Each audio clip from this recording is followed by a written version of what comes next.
Good afternoon, ma'am. Good afternoon, classmates. I am Sati Aisa Ronulo from BSHM 3A.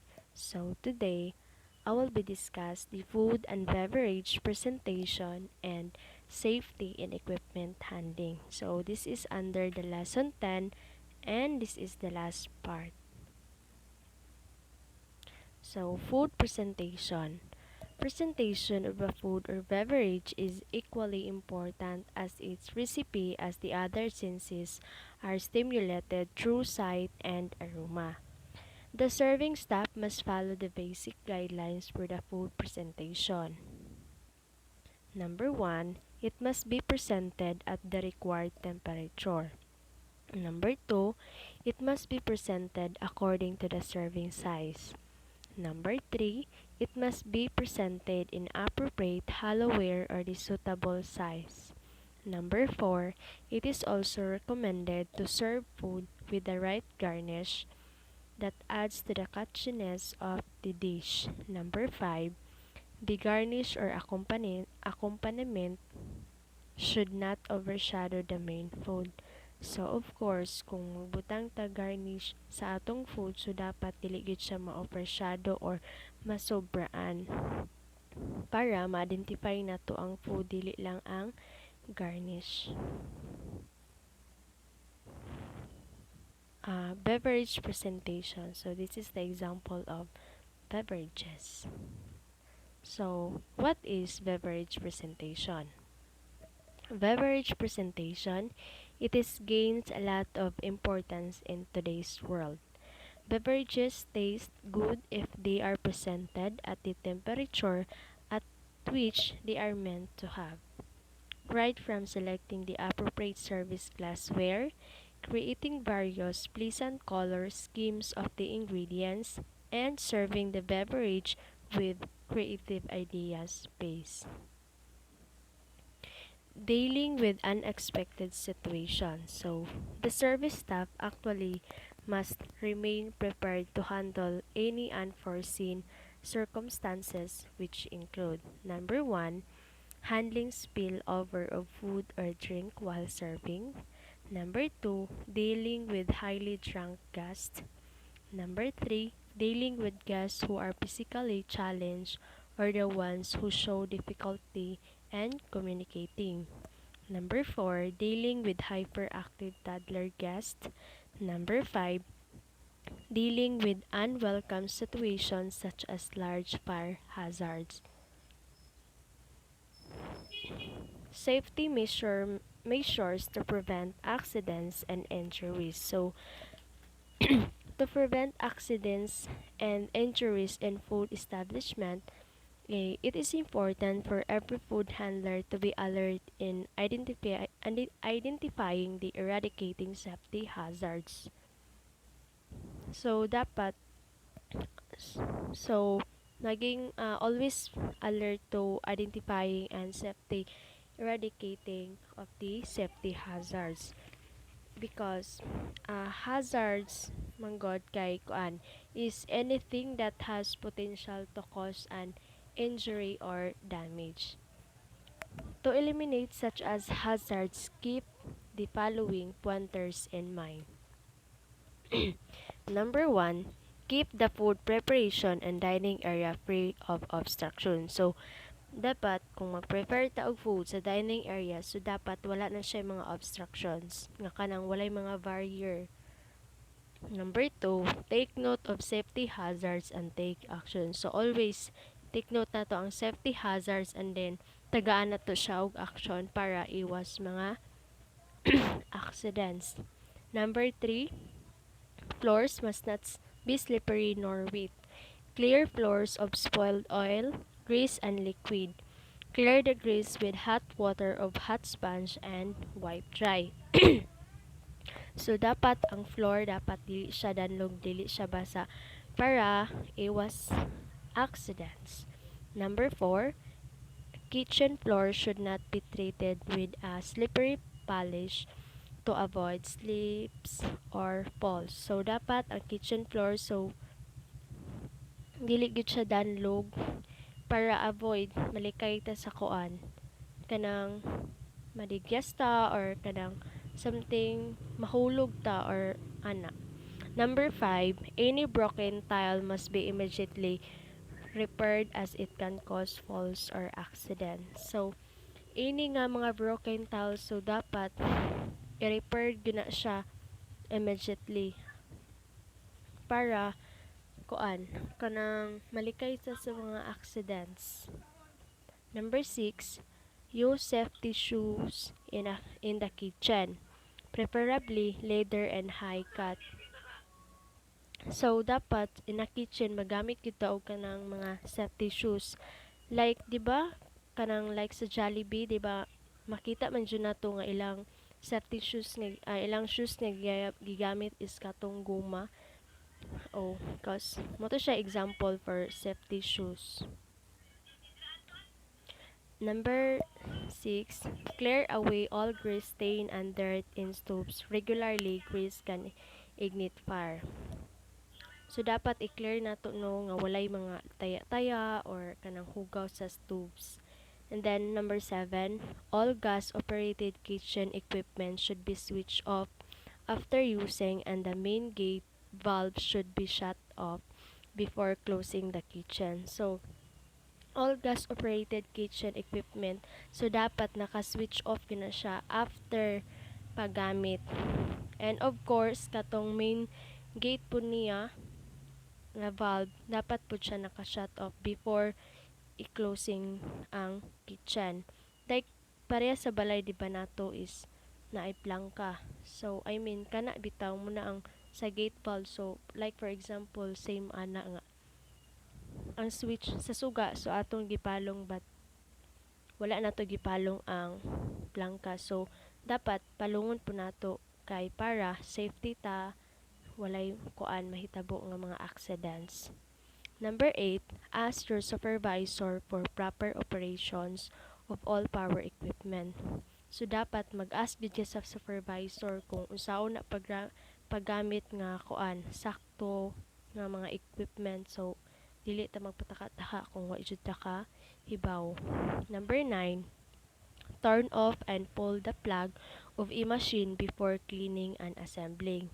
So before ta magkuan, maghinlo no or mag-assembling sa mga equipment or machine, so dapat i-turn off nato no ang plug. Naka-turn off gyud na siya. Number 10, before plugging an equipment, make sure all switches are turned off. So before i-plug ang mga equipment, so tan-awon gyud nato no ang mga switches is naka-off gyud na siya. Number 11, all slicers and machines must be rested to zero position after each use. So after na to paggamit sa mga machine, so dapat gyud ato gyud siyang rested into zero position. Number 12, report any defect or missing parts of a machine to your supervisor and immediately, even if it is a minor malfunction. So, dapat kung naay mga defect, mga missing parts sa atong machine or sa atong kitchen ba, so dapat i-report na to immediately sa atong supervisor para matagaan siya og action. Bahala na siya minor lang nga malfunction, ma-report na to at para matagaan dayon og action, then matanaw or ma-repair para iwas mga accidents kay ulahin na biya jud ang pagmahay, di ba? Char. Number 13, do not use machines when not authorized to do so or when you are not familiar with its use. So dili ta pwede mo gamit or mo use sa machines kung walay authorized, no nga di ta kabaluan na din taka-taka lang tag-operate, so di na siya pwede. Number 14, to prevent falls, never stand on a chair, a table, or a box. So para iwas na mahulog no, so never gid ta mo stand sa chair or sa table or sa box kay ay no nga chair, so di gyud na siya pwede tindugan no, kanang lingkuran na gyud na siya, so ana lang. Di gyud ta dapat mo stand sa chair, sa table, or sa box. Number 15, use handrails when going up and down the stairs. So, kung magsaka ka na og ta sa hagdanan, so dapat magamit gyud ta og handrails. Kay handrails manggod, it is for grasping with the hand as a support. Number 16, keep isles and stairs clear of obstructions to prevent falls and accidents. Number 17, don't carry anything that blocks your vision. So, never ka nga magdala og bisan unsa nga kanang makapasagabal sa imong pananaw. 18, avoid using blind doors. Use one with a glass to be able to see people coming in out of the door. If possible, use a separate door for entry and for exit. So sa atong like example sa restaurant, so dili ta pwede mo gamit og mga blind doors. So kato tong gamiton is kato bitang transparent, like 'di ba? Makuan na to sa gaisano, 'di ba? Ilang door is kuan kanang dili blind doors, 'di ba? Kanang siyang transparent, makita nato ang tawo sa gawas o sa sulod. Possible magamit ta og separate door for entry and for exit. So for entry ra gyud siya. For exit, exit. So di ta pwede nga entry mo dira mo exit, dayon sa exit dira ta mo entry, no. Number 19, check for other safety hazards and take corrective action before an accident or injury can happen. So dapat i-check na to ang mga other safety hazards, then tagaan na to siya action before kana bitang before ma-accident or injury can happen. So kung naay mga kuan dira, mga missing parts or mga daot, so dapat kina-check dayon or i-report nato sa atong supervisor para matagaan o action, and then kuan mahilikay ta sa kuan mga accident or injury. Next, safety and equipment handling. So during mise en place preparation, sit up and service, the dining personnel must ensure that all equipment, glasswares and utensils are properly sanitized and properly handled such that breakages and damages can be avoided. So, during sa mise en place, sa preparation, sa sit-up, sa service, so, dapat ang mga utensils or mga equipment nga atong kinahanglanon gamiton, so, properly sanitized good siya, and then proper handled para iwas mga mabuak or madamage, like ingon ana.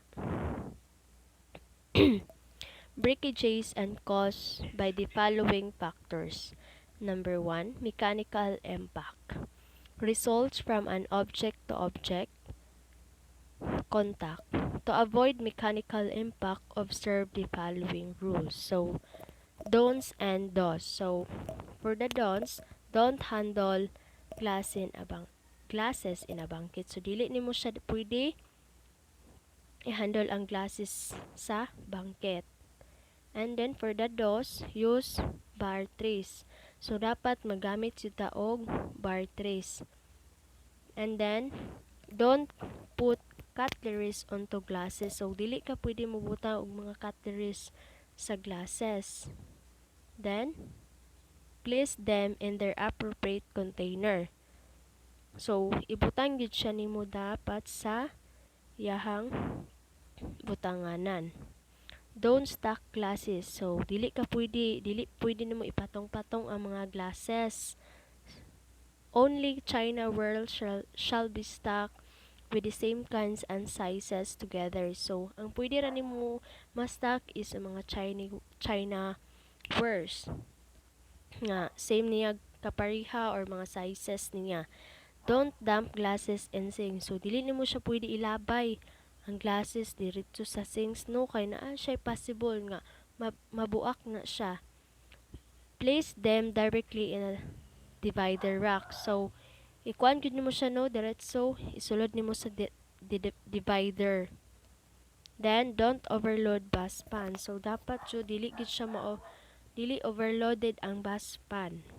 Carry just enough to avoid accident. So saka na lang enough nga imo ang makaya nga madala. Number 2, thermal shock.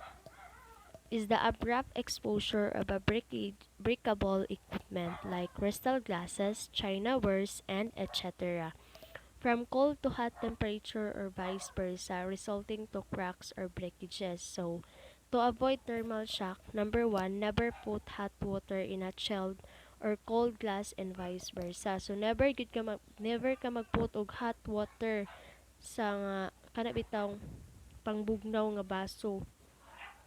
Never kay muna siya dira makakos taog cracks or breakages sa like sa glass.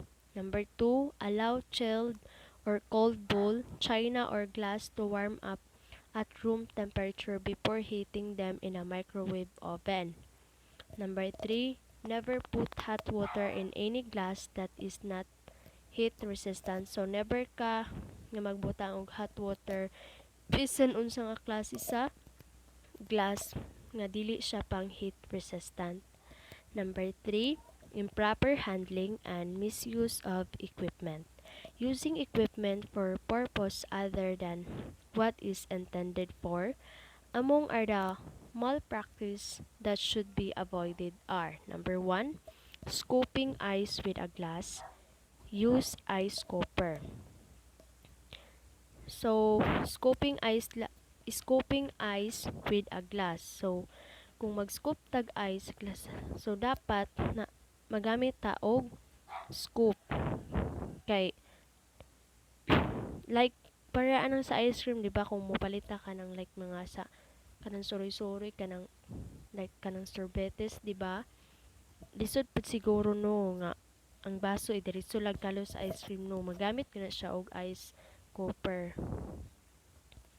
Number two, using knives for opening cans. The can opener must be used for such purpose. So, kung mag-open ta og can, so gamit ta og knife. Using knives good kung mag-open ta og cans. Then, the can opener must be used for such purpose. So, ang can opener gamiton ra nato sa iya nga purpose. Like, can opener, then i-open nato og like kanang mga unsa pa dira no mga coke or unsa pa na dira so dili na siya for purpose lang ana niyang gamitan. Number 4, improper racking and stacking. Stacking glasses and chinawares that are different sizes and shape. So, precautionary measures. Number 1, avoid overloading trays and bus fans. So, dili gyud siya pwede nga ma-overloading ang trays and bus fans. So, just carry enough lang. Number 2, never stack dishes too high. So, dili ka pwede mag-stack nga sa mga dishes nga taas na jud kay tanan. Number 5, inattentiveness or absent-mindedness. Accident often occur when service personnel are absent-minded or inattentive while executing service, especially when they are carrying heavy trees and breakable equipment. So, kung mag-serve to, so dapat presence of mind ta sa service no, focus nato dili ta kanang as in wala lang like natay gidalangong nga mga heavy trees so and mga kuan kanang mga buak nga mga equipment so dapat presence of mind ta para iwas kuan kanang mga accidents. Number 6, improper busing. To avoid accident and breakages, busboy or waiters must so number 1, see to it that the trees or bus fans are not overloaded. So tan-awon jud nato no nga ang trees or bus fans dili gyud na siya ma-overloaded. Number 2, that the tree is scrape, stack, and segregate in busing are strictly followed. So scrape, when we say scrape kanang pag like kanang pagkiskis something ana, stack kanang pagpatong-patong and then segregate. So sa mga busboy so makita nato maka-observe man gyud tano nga kanang mga unta sa Jollibee.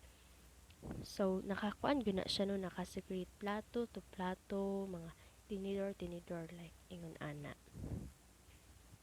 Number 4, trays are positioned such that it is well balanced with heavy items placed at the center.